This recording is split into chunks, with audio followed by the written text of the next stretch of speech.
let's talk about sex. Yeah, you heard me right. Here on the dark side, we're starting a little series about the evil of the O. Now, y'all know what I mean by that, right?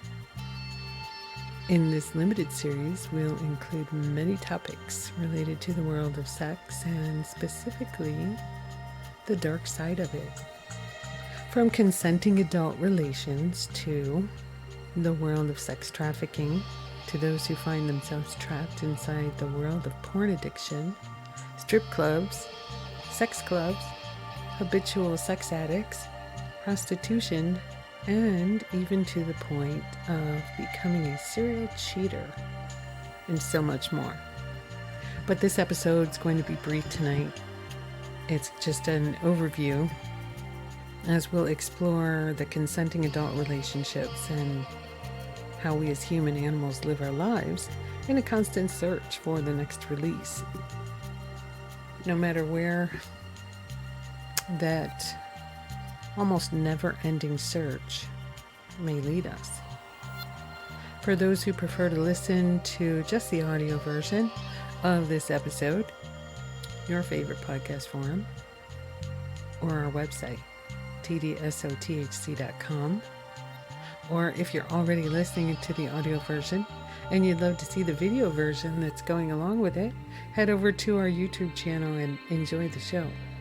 Also, a side note, this episode, like most of my content, is for adults only. So if you have a little one around, you might want to have them leave the room, leave the area. Okay, you're back. So my dark side crew, welcome back to the dark side of the human condition. As always, I'm Freya, and I'm your hostess here with the mostest. And if you're new here, we're glad you found us, and welcome. Here on the dark side, we dive deep into the abyss in each episode. And it's my hope that here you're going to find some answers to many questions relating to that shadow side of our lives. What it is and how we can learn to incorporate it in our lives on a level that we can not only understand it, acknowledge it, even use these experiences in constructive ways to enhance our lives going forward. Please remember this material is not meant for everyone, so if you're not a critical thinker, easily triggered when someone speaks of things you don't agree with, now's the time to go find your crew elsewhere, or stay and maybe learn some new perspectives. The choice is always yours. For our like-minded peeps, I invite you to find your crew at our home at tdsothc.com or wherever you get your podcast fix on, as we are everywhere. And as always, for more info on sponsorship and possibly to be a guest on future episodes, we'd love to hear from you. So visit our site, drop us a love note. Let's explore together and find some of the elusive answers to some of our many dark human conditions and concerns. And just a quick note that the graphics will not necessarily coincide with the narration, as they just are for your viewing pleasure. So with that, grab your favorite bevy, sit back, relax, and enjoy the view. Let's dive in. In previous generations, sex was largely a taboo subject, only discussed behind closed doors, and never referred to in the company of others. As our grandparents would have never contemplated sex before marriage, men were the masculine and women were the feminine, and each acted accordingly with respect and courtesy. But today's generation, though, we've become desensitized to graphic sexual indoctrinations. Today, sex is everywhere. Magazines, TV, radio ads, billboards, social media, and yes, this video. It's been used to sell everything from cars to cosmetics, vacations in the sun to plastic surgeries, and on and on. Although constantly evolving through social standards and intense media pressure, the very nature of our sexual behavior in human relationships has undergone major transformation. And yet, it still remains a contentious subject, no matter how sexually liberal we feel we've become over the past few decades. Bottom line here is sex within our current society has changed forever. It's no longer necessary to be in a committed relationship to have a sexual partner or partners, if that's your thing. The concept of friends with benefits among those who don't have the time or energy to wine and dine a prospective partner is you could just call or text your particular friend late at night for a few hours of benefits, cutting right to the chase. No real investment other than a ready, willing, and able body. No small talk is required. Just pull up, as they say. Do the deed and move on. Sex is no longer a sacred experience. But on a larger cultural scale, most of us can freely express our sexuality without unanimous judgment from society as a whole. As sexuality is a primal state of being for all living beings on this earth, that's true, but for humans, it's a way of experiencing and giving pleasure to ourselves and to others. It has the potential to be very powerful and, yes, a positive force that deepens intimate connections between those involved, just as it can be a source of great pain and suffering when used in a self-centered and destructive manner. So what is the O? And why do I refer to it as evil? Simply put, it's a euphoric physical reaction to mental and physical surrounding stimuli. You know, an orgasm. I have named this series, I feel appropriately, as the evil of the O because I have pondered this topic literally for years. As to the reasons why some people have taken one of the best possible physical and mental experiences and used and abused it in numerous debaucherous ways to satisfy some seriously deep and twisted sexual desires. What I mean by that will become very apparent in upcoming episodes in the series. As always, it's not for me to judge what gets someone off, but there are limits to what is ethical, legal, and downright perverted by many standards. So for now, let me continue with the orgasm and its most natural expressions. In that we are currently living in the mindset that everything and everyone is disposable, replaceable, and not worthy of respect, kindness, and courtesy. What happened to that? When we treat others the way we may not understand at the time, but we actually cause our own pain and suffering, as well as another person's.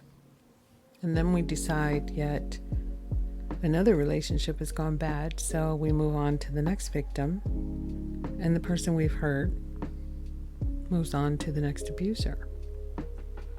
So the vicious cycle continues. For me personally, I am of the Buddhist mindset where I believe we as a human family are subjected to our actions, be it towards ourselves or another person.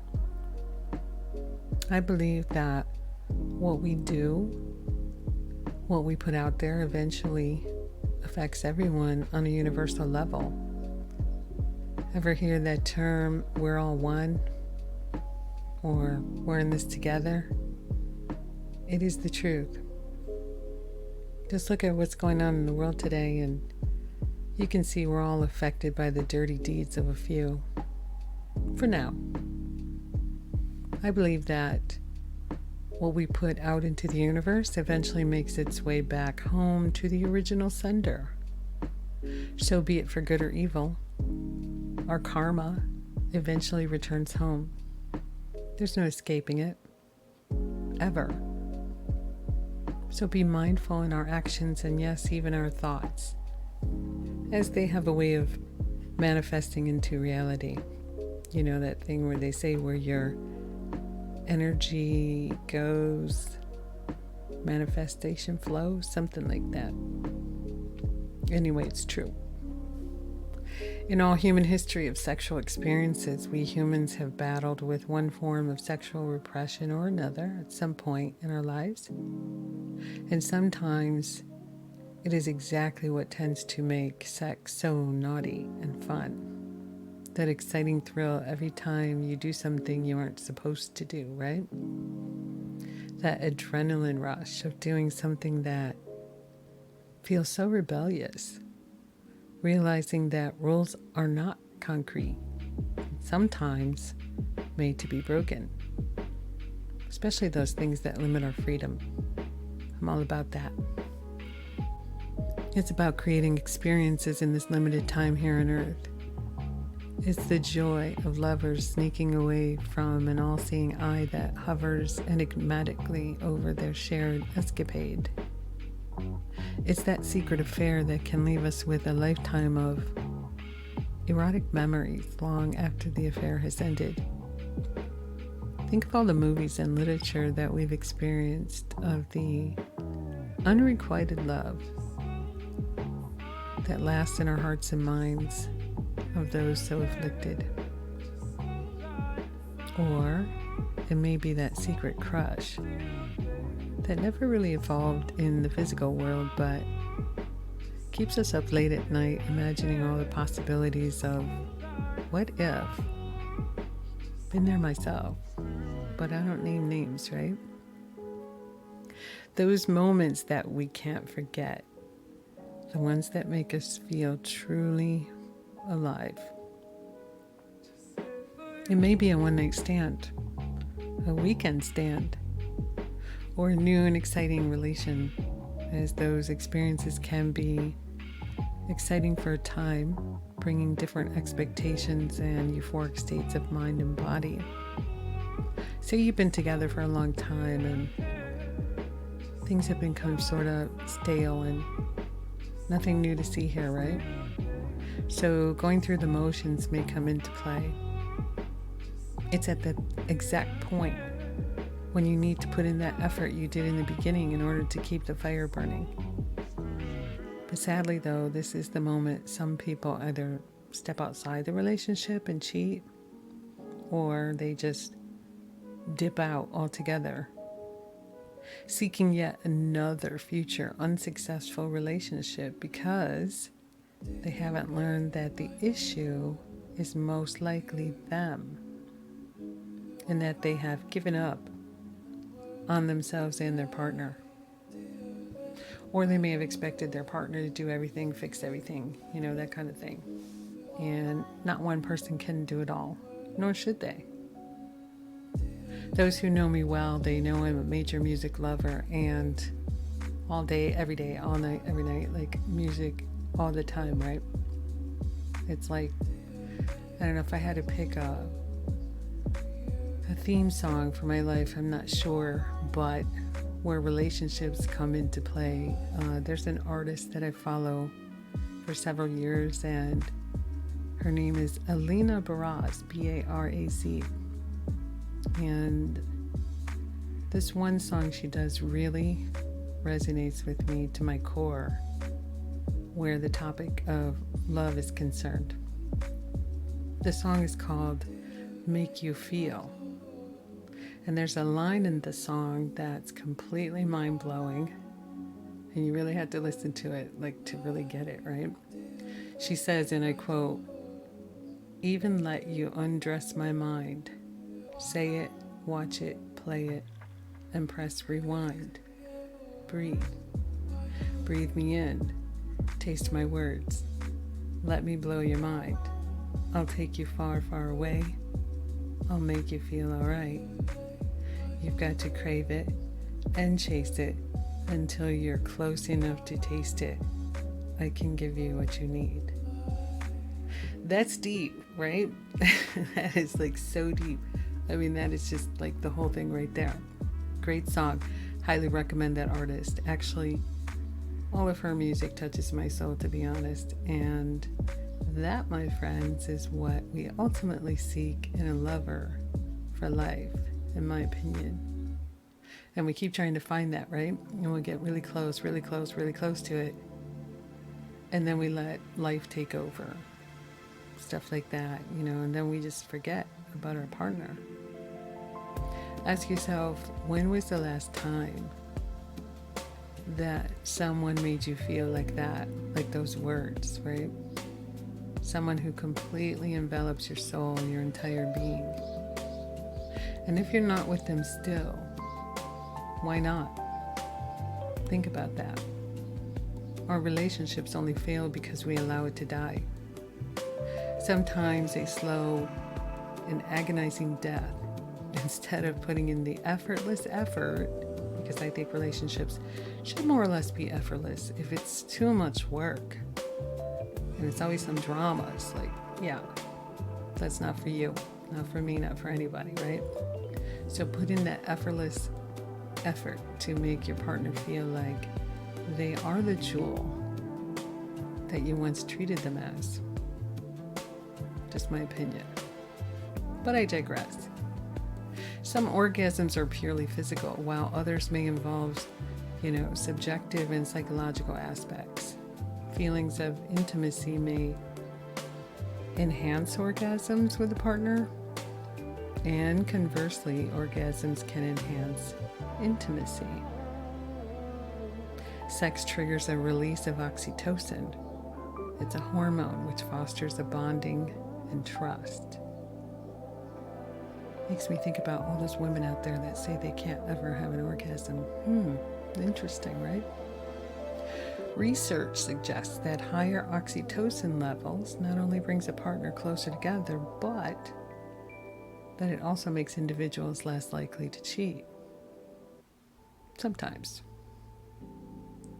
Then there's the pillow talk. Love the pillow talk, right? That has been found to enhance a couple's intimate connection, as we tend to say positive things to each other and disclose more about ourselves after sex. Now, sometimes, if the sex was so good and has left you completely exhausted, that pillow talk may be brief, and some good sleep may be in order. So just go with the flow, of course, right? As sometimes no words need be expressed. That's my opinion. There's an influential relationship researchers, a couple, John and Julie Gottman. It's a report I was reading of theirs that said in their study of thousands of couples, they found that the couples who have the best sex lives are the most passionate. They say, "I love you," every day, and they mean it. They kiss one another passionately for no reason at all. They give compliments. They give surprise romantic gifts. They continue to have dates well into the relationship. I think that's important. I agree with that one as well, as people should continue to court their partner even if they've been together a very long time. I used to know this older couple when I was like 17, and I was a cashier at a department store. And her name was Portia. And God, I can't remember his name. I want to say it was Jonathan, but I was 17 and they had to be well into their late 70s, early 80s. And they were beautiful. They just looked like they fit so well together. They were classy. They were elegant. They were beautiful. Beautiful souls, beautiful people. And you could just tell when they looked at each other, there was so much love, And at 17, I noticed this and I said, wow, when I grow up and get involved, that's what I want right there. He would hold her hand. He was so gentle with her. He was like a gentleman. He was like true class, right? and she was adored and she adored him. I mean, just the whole thing. Their vibe was amazing. I looked forward to them coming in once every other week or so when they would come in, but that right there, I said, if I can't have that, I don't want any of it. So, just something to think about right there, right? So anyway, the Gottmans, right? They go on to say that the couples also reported that they cuddle often. That's important, that physical touch, right? And they have PDA, those public displays of affection. In other words, the couples who are the most sexually satisfied are those that stay in touch with each other in and out of the bedroom. I'd have to agree with them 100%. As I feel that where many relationships start to turn south is when we take those moments for granted. We lose the daily intimate connections. We then start to question yet another failed relationship. How did we get here again? Simple answer. You put your relationship on the back burner. That's how. Stop doing that. So let's take a deeper look at sexual pleasures and desires and the challenges of our daily influences on our sexuality and intimate relationships. Enthusiastic consent can, for all intents and purposes, allow for the expression of desire, intimacy, vulnerability, and yes, power. That power can be abused. When we abuse, take for granted, or allow our partner or partners to use and abuse us, either physically, emotionally, and yes, spiritually, as some people look at their sexual escapades as a form of a religious practice even, and sometimes those expressions can be quite demonic in nature. Brings to mind an experience I had with someone where I had caught a glimpse of my partner in the bedroom mirror during an intimate moment. The candlelit was dim, and I swear he looked like a demon in my mirror. Freaked me out. You see, I've always had a thing for mirrors, and I believe they can show a person's true nature. That moment freaked me out so much that I literally ended my emotional connection to the relationship that very night. And it wasn't too soon afterwards that I ended the whole relationship. After doing some serious contemplation, though, and reflection on the situation, I know I did the right thing for both of us. I believe that, too, is what our culture has lost the art of doing. Taking time out after an experience with a partner, when it's ended. Reflect, We choose to believe sometimes that it was all their fault and forget the fact that no one is perfect. There's always more than one person involved. It takes two, right? As the song says. There's that music again, right?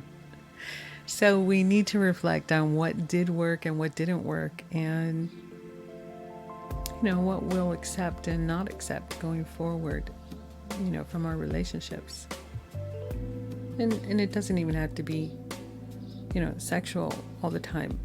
I'm just saying in general, what you allow continues. So they tell me, Sadly, though, too few will do this, and the cycle continues. A really good friend of mine said to me once that the act of sex with your partner goes beyond just having an encounter with them, but it's actually much deeper than that.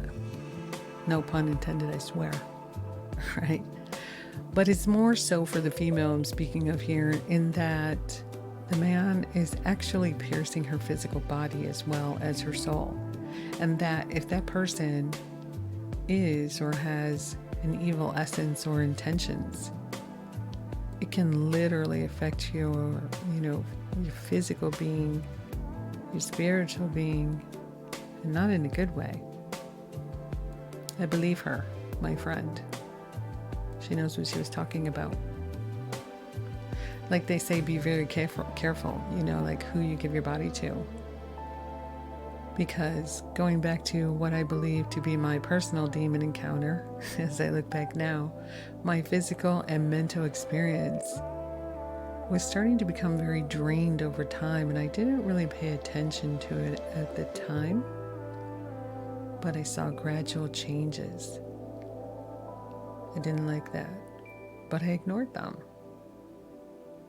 Now I see it all too clearly in that I believe this person was at the very least a narcissist. In fact, I'm positive of that. I took psychology in college. That was my major. So I think I know what I'm talking about with that one. Unfortunately, you don't always see it in the beginning, right?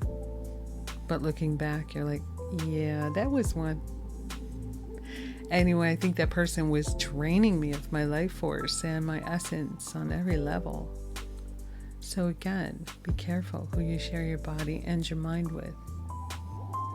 And not only your body and your mind, but your time, your space, your deepest thoughts, and of course, any past transgressions, as some would surely use them against you, given an opportunity.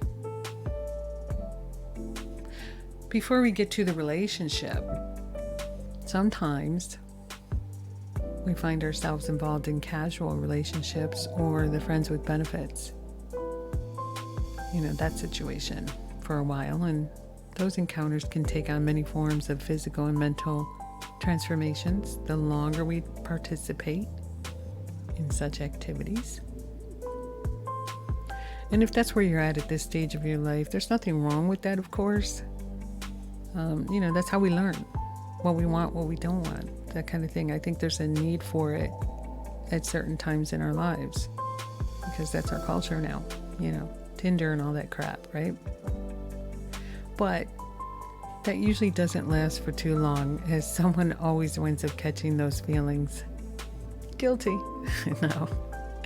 Anyway, and from what I know about it, it's never usually at the same time. So just be careful to guard your heart in those situations and have fun. So sex as we understand it is as primal as the dawn of man. That's true. But what do we know about the psychological effects of those casual encounters? Well, according to Rob Whitley, he's a doctor, PhD. He's also an assistant professor in the Department of Psychiatry at McGill University, and he's a research scientist at Douglas Hospital Research Center. He wrote an article, and he recently shared it with Psychology Today, and I'd like to share it with you so that we can have a better understanding of the effects of casual sex from his perspective. Whitley says that the COVID-19 pandemic has caused lockdowns across the world, cutting off opportunities for socializing with others. While hard data is not readily available, this lockdown likely led to a massive decrease in promiscuity and casual sex. Now that the lockdowns are easing, social venues are beginning to open.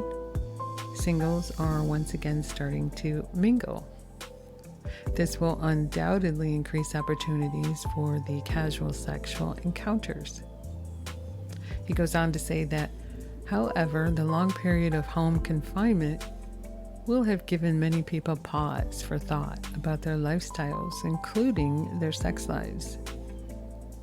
For some, this may have led to rethinking of sexual priorities, while for others, this extended period of involuntary celibacy cannot end quickly enough.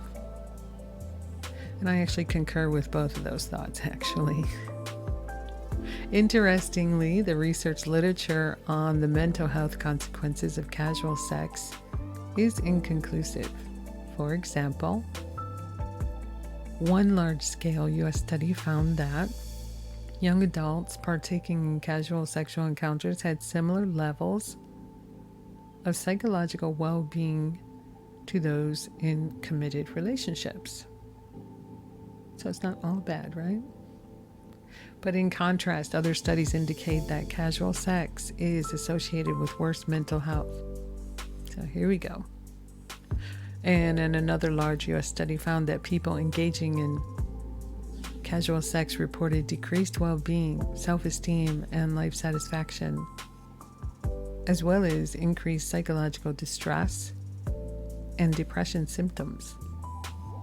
Interestingly, this study found no difference between men and women though other research indicates that men are more likely to report that casual sex is a positive emotional experience than women. Imagine that, right? I'd say that's probably related to the male primordial need to spread their seed as far and wide as possible, given the short lifespan that man had back in the prehistoric times, right? So to shed further light on these issues, he recently completed a research study, Dr. Whitley, that involved in-depth interviews with dozens of men who had engaged in regular casual sex to understand the impact on mental health and emotional well-being. He found that these interviews revealed a complex picture. He explains, to be sure, many men reported hedonistic enjoyment of casual sex. However, a large number of men also reported that a promiscuous lifestyle was damaging to their mental health and their soul, and many felt better after ceasing such activity. Who are those guys, right? Interestingly, the concept of the soul was used by several study participants who similarly stated that casual sex damaged their soul. Moreover, some noted that promiscuity could feel almost dangerously addictive, interfering with important functions and activities in their life, such as employment and education. In my opinion, that's where the term sex addict, may have evolved from. You see, it's not only men who have fallen prey to their animal desires and completely screw up their lives, but many women have followed the same path to self-destruction and sometimes complete annihilation to the point of no return. That's where that evil comes in, the evil of the gotta have it, don't care what I lose, gotta have it. Then they lose everything and they're like, why? Why did this happen? Another concept that emerged from the study was emptiness, with participants reflecting that regular casual sex led to an existential emptiness. Again, this was an unpleasant subjective experience, prompting some men to change their lifestyles. Whitley claimed that in a free society, it is fundamental right to enjoy a sexual lifestyle of one's own choosing within limits of the law. As lockdowns continue to abate, more and more people will be looking to rekindle their sex lives, including casual sex, one-night stands, friends with benefits. For some people, this will be harmless fun and enjoyable recreational activity. But for some, research indicates that a promiscuous lifestyle can be detrimental to mental health. Casual sex, although fun for the most part, can have a damaging dark side and may come at a psychological cost. This should give us pause for thought. End of his article. So it would seem that sexuality is something we cannot deny. Everything eventually revolves around sex. I mean, look at how many advertisements in one day that we are exposed to sex, right? Buy this car and women will flock to you, or this big house. Buy this perfume, men will drop to their knees in front of you. Wear this hot dress, and on and on and on. You get the point. We're all here for the most part as a result of a man and a woman engaging in sex in one form or another. To try and deny this fact, I believe, It is essentially resisting our own physical existence. And yet, the human race has spent an immense amount of time and energy merely tolerating it. We have long confined it to a specific context, allowing it under strict cultural, religious, and spiritual terms. It is something that most of us deeply desire and at the same time have resisted on many levels for numerous reasons. Possibly the most interesting paradox of human nature. It's true that sex has and will always be a force to be reckoned with. The minds of the human species. It's way too important for our survival.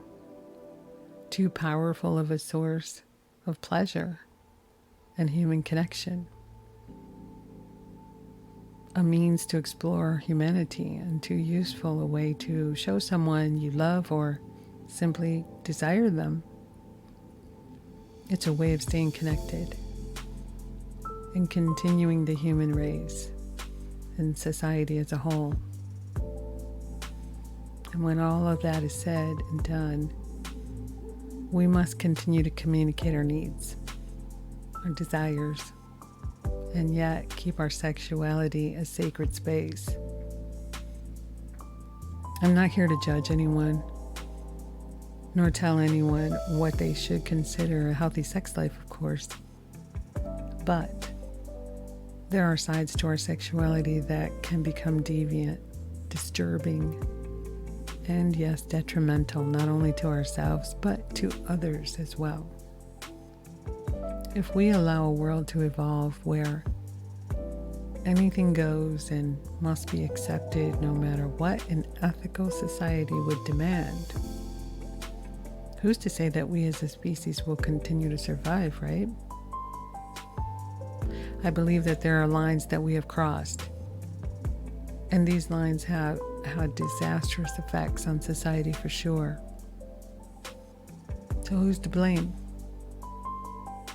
How do we rein in those who choose to use sex as a weapon, as a form of power and control over others, as a form of degradation to our society?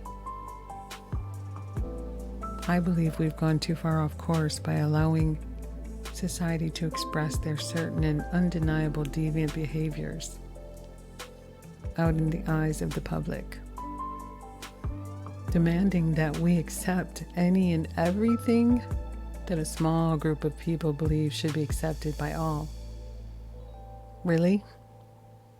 The sexual revolution of our parents' generation, the 60s and 70s, was what I believe was the beginning of the end, in that people have lost their decency, their self-respect, their dignity, and quite honestly, their minds. I look at everything that has transpired in just the last year and a half under the current administration, and it feels like we're living in bizarro world. Up is down, down is up. Right is wrong, wrong is right. Y'all know the craziness I'm talking about. I don't feel the need to spell it out today, but in upcoming episodes in the series, we will go deeper into those issues and seek to find some relevant answers, as there is one thing we can say for sure. Sex is natural and a vital part of life. And it's not going away anytime soon. As long as we continue the conversations about it, we may actually begin to understand how it relates to our soul, survival. And we can forge a deeper spiritual connection within our human family. Relationships in general do not have to be complicated or hard. That's not why we're here. I believe when we let our egos take over and we stop giving a damn about others' needs and desires, I believe that's when we get lost. We get frustrated, disappointed in our partners, with ourselves. And then we continue the cycle of catch and release, you know? We all have our ideas of what that perfect partner is about. and dream about, the day I meet Mr. Right, Mrs. Right, whatever. But rarely do we get the opportunity to be with the person of our dreams. But if we actually make an effort to do these things that we would do with that perfect partner, why not do it with the one you're with? Again, another song just popped in my head. Love the one you're with, right? And love them right. Maybe, just maybe, if we do those things with the people that we're with now, that we say that we love and care about and everything, we'd have a lot more successes than failures in the relationship paradigm. Maybe. So for today, I said I will be brief. It turned out to be longer than I expected, but that's what happens when you go off on some rant, right? So much more to break down in coming episodes. But in the meantime, let's get to my favorite part of the show. I can't end it without that. The quote of the day. And this one is a little longer, unfortunately, but it's so worth it. I recently started reading some of her work, and I like it. And the quote of the day: "Tell me what a man finds sexually attractive, and I will tell you his entire philosophy of life. Show me the woman he sleeps with, and I will tell you his valuation of himself. He will always be attracted to the woman who reflects his deepest vision of himself, the woman whose surrender permits him to experience, or to fake, a sense of self-esteem. The man who is proudly certain of his own value will want the highest type of woman he can find. The woman he admires, the strongest, the hardest to conquer, because only the possession of a heroine will give him the sense of achievement. He does not seek to gain his value, but to express it. There is no conflict between the standards of his mind and the desires of his body." By Ayn Rand. She nailed it, right? This is something I've believed even before I read her words. As I said, I've recently started reading some of her work. But I feel that men and women, whether they are aware of it or not, will choose partners that will reflect their subconscious idea of who they are and where they may be mentally at any given time in their lives. Something to ponder, yes? So as we come to the end of our show today, I hope that I've enticed your mind just a little bit. Maybe you're asking yourself a few new questions and found a few answers to some. Love to hear your thoughts as to what you may have received from today's show. What dark areas you'd like to explore on the future episodes. And I look forward to diving deep into many more topics with you and dissecting many more fascinating human experiences. For more info and to contact the show or to drop us a love note, please check us out at tdsothc.com. And if you like what we're bringing you, consider supporting the show on patreon.com/ you know the rest, tdsothc.com. And as always, remember to hit that subscribe button on your way out so you'll get notified and never miss an episode. And remember, if today has you feeling anxious, confused, and triggered, even a little bit weary, take a moment right now to quiet your mind. Just breathe. Let go of all your distractions and embrace your mindfulness. Focus intentions on what you really want. Clarify. Let go of that which no longer serves you. Remember, your determination is your power and your peace to realize your true purpose, as these brief but mindful moments can allow a new path to arise. So till next time, walk in the light on the dark side, right here where your vibe attracts your tribe.